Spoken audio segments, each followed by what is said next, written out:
Je m'appelle Ashley. J'ai 18 ans. Je vis avec mes parents et ma sœur Emma, 15 ans, qui sont tous très croyants. Enfin, sauf moi. Non, moi je suis un membre à part de cette famille que je trouve complètement décalée, voire injuste parfois, sans compter que je suis incomprise. C'est pour ça que je dis souvent, ne fais jamais d'une personne une priorité, lorsque pour elle, tu n'es qu'une option. C'est pourtant ce que je ressens au sein de cette famille, qui ne me comprennent pas. L'année dernière, j'avais un petit ami, Brian. Mais évidemment, ma sœur a mis la main dessus. Puis une grosse dispute avait éclaté entre nous, nous éloignant chaque jour davantage. J'avais perdu Brian, mais elle aussi, car le soir d'Halloween de l'année d'avant, il avait complètement disparu de la circulation. Jamais personne ne l'avait revu. Déjà plus petite, je ne m'identifiais pas à cette famille que je trouvais complètement décalée, presque d'un autre temps. Il fallait prier avant chaque repas, sans compter que le dimanche matin, il fallait aller à la messe. Comme si Dieu en avait quelque chose à foutre de nous. En grandissant, j'ai commencé à faire des conneries. Ouais, enfin comme tout le monde quoi. Un jour, alors que j'étais en cours de dessin, le prof nous avait demandé de dessiner ce qu'il nous passait par la tête. Tous les autres avaient fait des dessins dits dans la normalité. Quant à moi, j'avais dessiné un homme en tuant un autre à coups de hache. Je ne vous dis pas le bordel que ça avait créé. L'une des filles d'une famille très croyante faisant ce genre de choses, ça avait jeté un froid glacial pour tout le monde. Ma famille avait même pensé que j'étais possédée. Et puis quoi encore? J'étais juste normale et révoltée, c'est tout. Par la suite, ils m'avaient envoyé voir un psychologue, qui n'avait rien détecté en moi. Pour lui, j'étais juste un peu rebelle, rien de plus. Quelques années plus tard, des gens commençaient à disparaître mystérieusement. La police retrouvait parfois des cadavres. Mais le tueur était apparemment expérimenté et méthodique, car il ne laissait aucune trace. Brian en faisait partie. Mais parfois il manquait certaines parties des corps, comme si ce meurtrier gardait des trophées. La tête de Brian n'avait jamais été retrouvée. Je trouvais ça passionnant. Ma sœur et moi, nous nous disputons souvent, car mademoiselle se croit plus intelligente que moi. Mais bon, bref. Elle est la chouchoute de la famille, voilà tout. Puis les vacances d'Halloween approchaient à grands pas. Un soir, en rentrant du boulot, mon père nous appelle Emma et moi. Les filles, venez ici, faut que je vous parle. Cette année, pour les vacances, vous irez au chalet toutes les deux. Ça vous rapprochera un peu. Sans compter que tante Clara et l'oncle Tom seront dans le leur. Pour les voir, vous n'aurez qu'à traverser le lac. Ça pourrait être sympa, je pense. Alors là, il en est hors de question. Je ne vais pas m'emmerder avec Emma pendant toutes les vacances. Paumée au beau milieu de nulle part. C'est mort. Ma fille, je ne te laisse pas le choix. Et tu me parles pas sur ce ton. C'est comme ça et pas autrement. Oh non, papa, s'il te plaît. J'ai pas envie d'aller au chalet et encore moins avec elle. Écoute Emma, ta mère et moi, nous faisons ça pour vous rapprocher. Regardez-vous. Vous vous éloignez de plus en plus. Il est temps d'y remédier. Oui, quelques jours au chalet vous fera le plus grand bien. En plus, ça vous fera changer d'air. Il n'était pas venu à l'esprit que je n'avais potentiellement pas envie de changer d'air. C'est non. Ashley, tu changes de ton immédiatement. Avec ta mère. J'ai dit que vous iriez au chalet toutes les deux. La discussion est close. C'est comme ça. Et pas autrement. Je te déteste. Tu le sais, ça? Allez tous vous faire foutre. En me dirigeant vers la sortie, énervé comme jamais, j'entends la voix de mon père me disant « Tu reviens ici tout de suite !» Mais à peine avait-il eu fini sa phrase que je claquai la porte, pris ma voiture pour m'évader un peu, comme je le faisais souvent d'ailleurs. Il m'arrivait aussi de sortir la nuit en cachette, pour comment vous dire, me vider le cerveau, me détendre un peu quoi. Je suis rentré quelques heures plus tard. Manque de chance, mon père m'attendait. étais-tu? Je pense pas que ça te regarde, ok? Alors fous-moi la paix. Je répète ma question.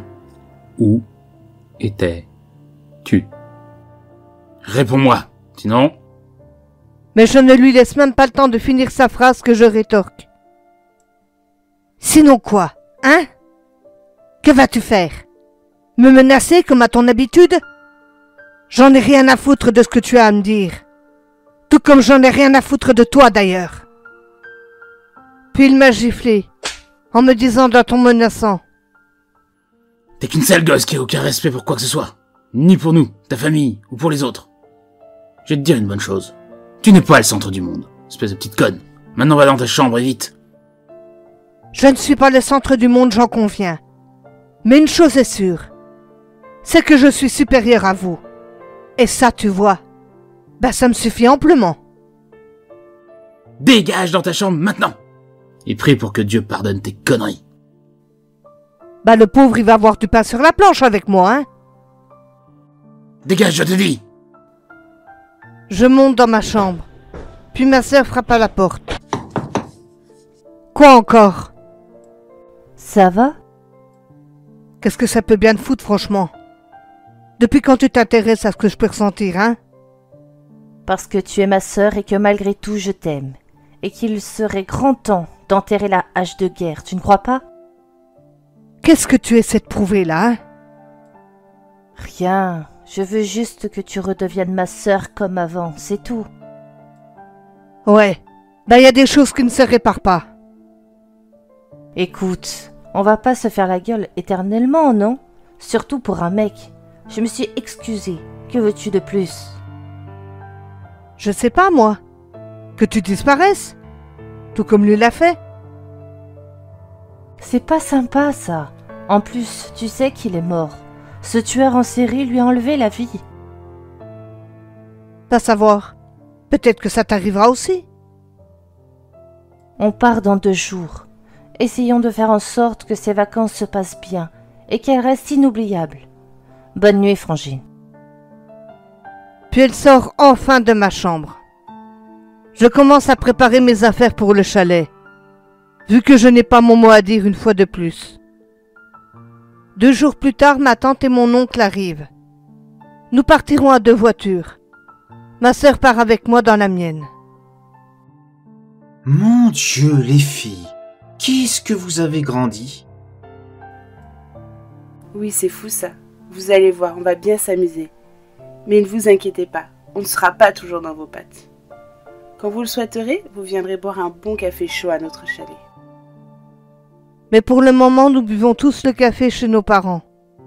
Je m'absente un petit instant tout en m'excusant, les prévenant que j'avais oublié quelque chose. Oui, ma chérie. Surtout, n'oublie rien, car la route est un peu longue, tu sais. Oui, maman, t'inquiète. J'ai juste oublié un petit truc, mais qui a une grande importance pour moi. Puis le moment de partir arrive. Nous nous disons au revoir. Mon père me dit: C'est bon, Ashley? T'as rien oublié, c'est toi? Non, c'est bon, j'ai tout. Et toi et moi, t'as toutes tes affaires? Oui, papa, j'ai rien oublié. Nous montons dans les véhicules et partons en direction des chalets. Le voyage se passe sans encombre. Ni engueulade, ni regard de travers. En arrivant, on s'arrête dans le chalet de mon oncle pour boire un café. Une fois cela fait, nous reprenons la voiture et faisons le tour du lac, pour rejoindre notre chalet. En arrivant, nous déballons nos affaires. Le chalet est propre, et les courses étaient faites, car mon père avait prévenu le gardien quelques jours avant notre arrivée. J'avais fini de ranger mes affaires avant Emma. Je descends au sous-sol, où se trouvaient plusieurs congélateurs qui étaient fermés avec des cadenas. Je n'ai pas entendu ma sœur me rejoindre. Elle m'a surprise. Qu'est-ce que tu fais là? Pourquoi ces congèles sont fermés?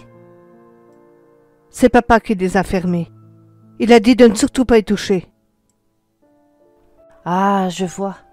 Et toi, tu veux braver les interdits, c'est ça? Non. Et je te conseille de ne pas le faire non plus. si tu veux éviter les problèmes. Ça va, je plaisante. Détends-toi.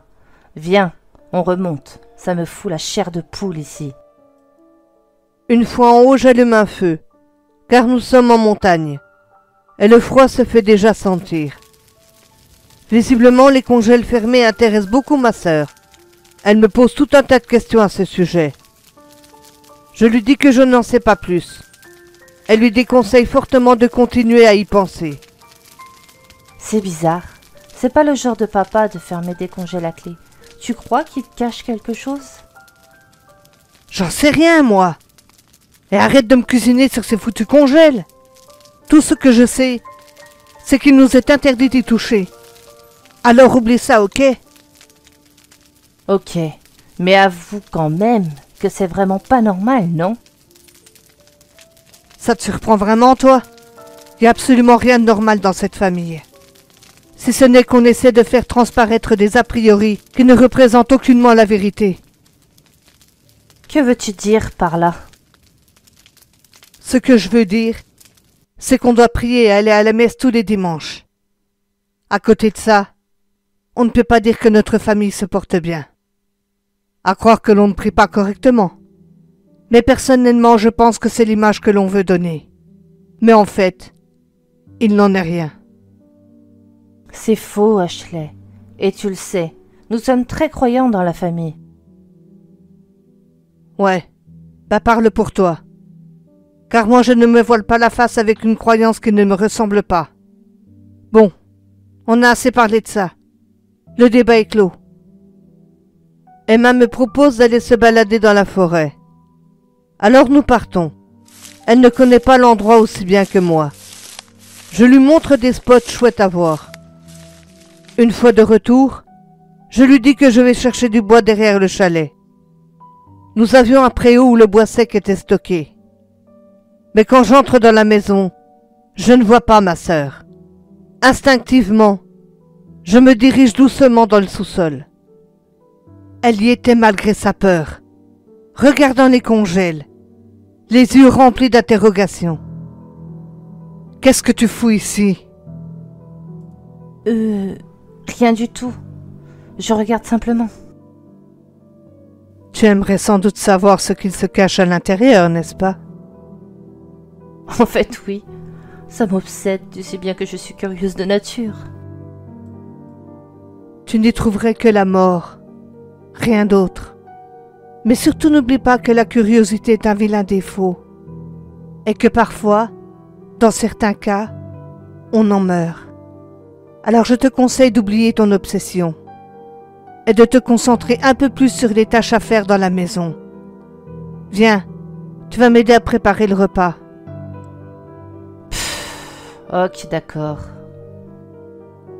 Une fois en haut, je lui rappelle l'importance de ne pas se rendre au sous-sol, car papa ne veut pas que ces foutus congèles soient ouverts.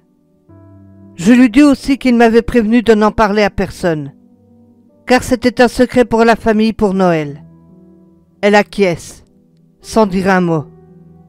Le lendemain matin, notre oncle avait traversé le lac pour nous inviter à boire un chocolat chaud dans leur chalet dans l'après-midi. Je lui dis que nous passerons avec plaisir. Une fois le repas terminé et la vaisselle faite, nous prenons la barque pour nous rendre au chalet de ma tante et de mon oncle. L'après-midi se passe bien.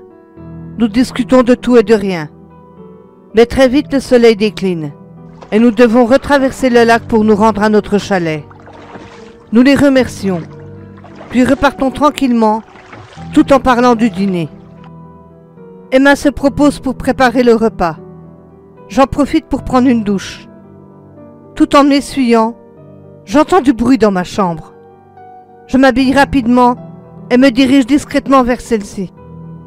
Je trouve ma sœur en train de fouiller dans mes affaires. Que cherches-tu? Je t'interdis de fouiller dans mes affaires, bordel. C'est si compliqué que ça? Oh merde, Ash, tu m'as fait vraiment peur, tu sais. Je veux bien te croire. Mais réponds à ma question. Que fais-tu ici? Rien. Je cherchais un pull, mais t'inquiète, j'allais te demander avant de l'emprunter. Tu n'as rien à foutre dans ma chambre. Et encore moins pour y fouiller. Ok, je suis désolée, mais sache que je te trouve vraiment bizarre ces temps-ci. Enfin, je veux dire encore plus qu'à la maison.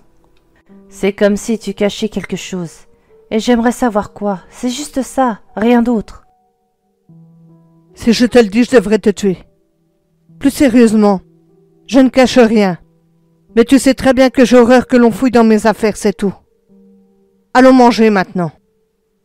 Oh, encore une chose, Emma.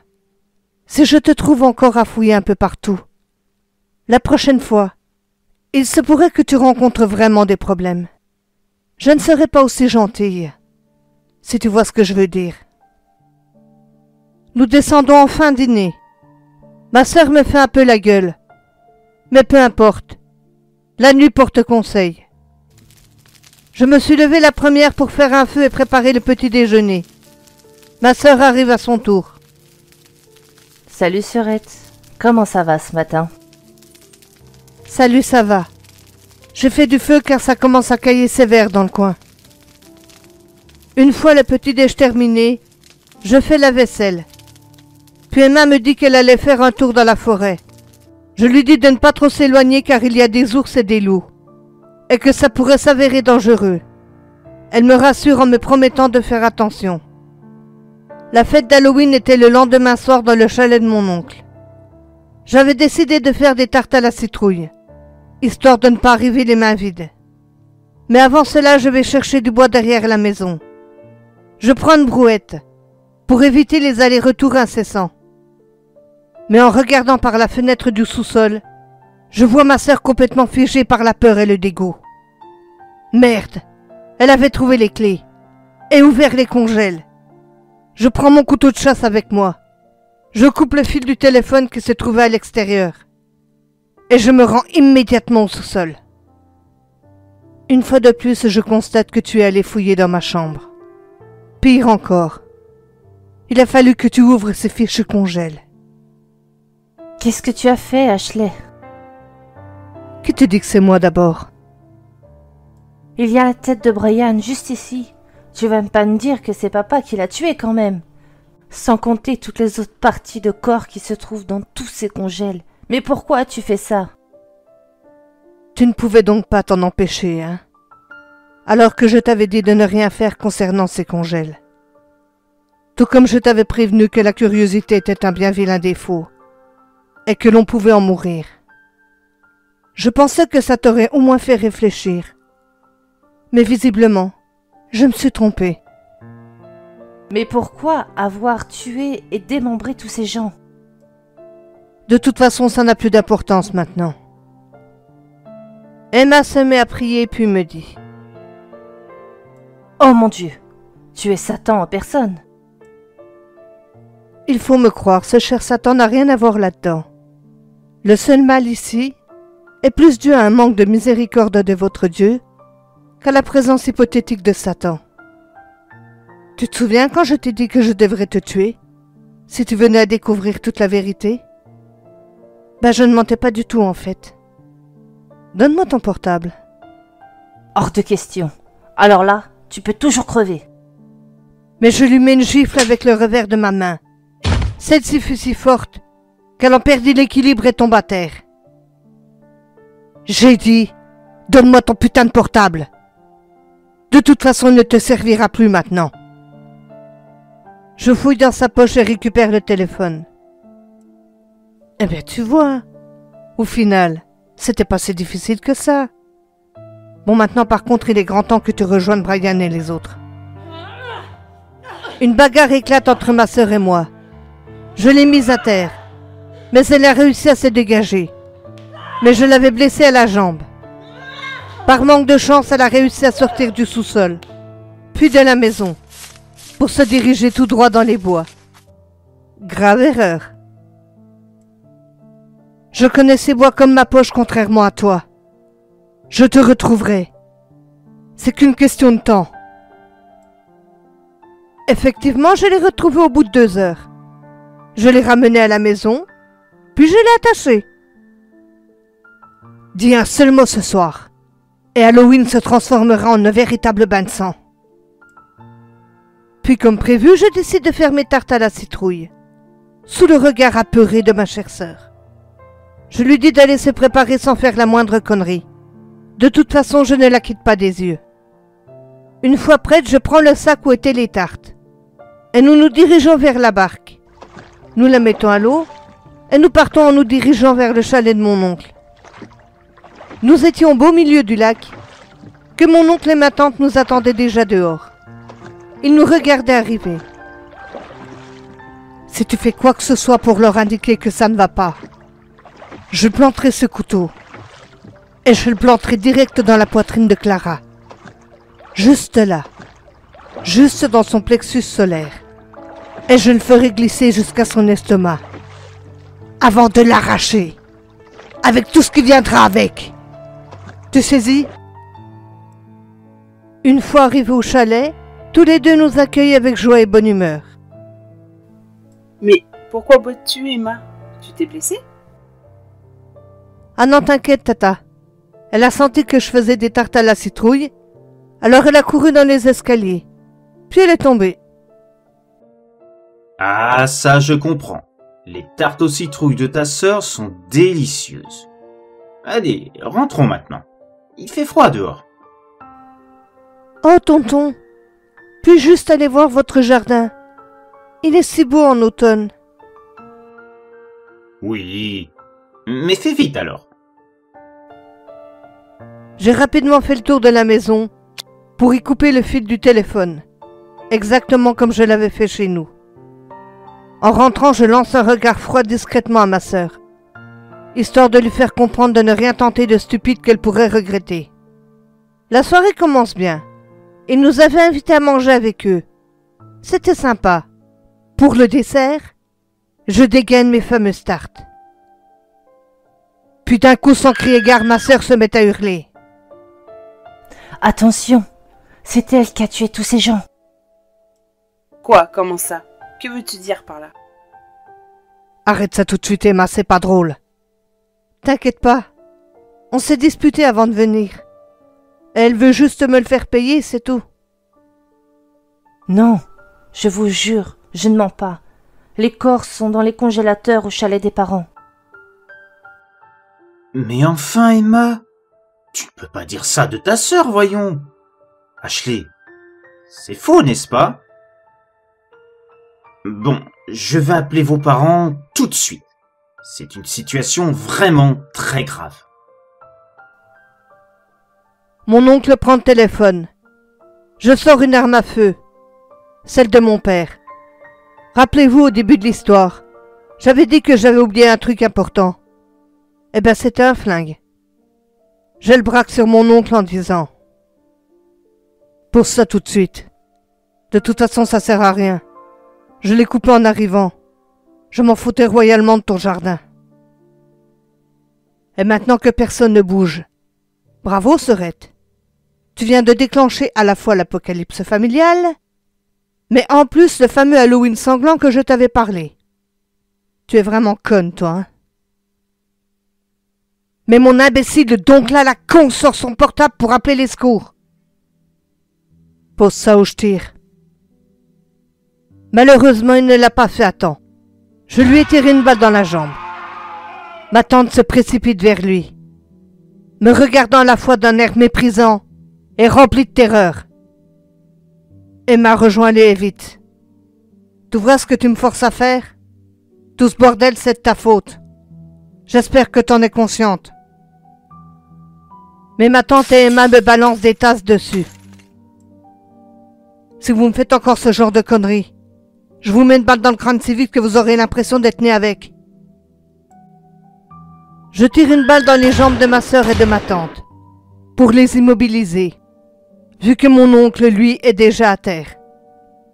Ensuite, je prends mon couteau et fais à ma tante exactement ce que j'avais dit à Emma, quand nous étions sur la barque. Elle hurle de douleur. Je vois la vie s'échapper d'elle, tout comme j'avais vu celle de mes précédentes victimes auparavant. Mais je ne veux pas traîner dans les parages plus longtemps. Alors j'exécute mon oncle et ma sœur, d'une balle dans la tête et une dans le cœur. On appelle ça une exécution parfaite, nette et sans bavure. La déco du chalet s'était teintée de rouge. Il y avait du sang partout. Je plains les nettoyeurs de scènes de crime. En tout cas, je me suis pas planté dans le titre. C'était bien un Halloween sanglant.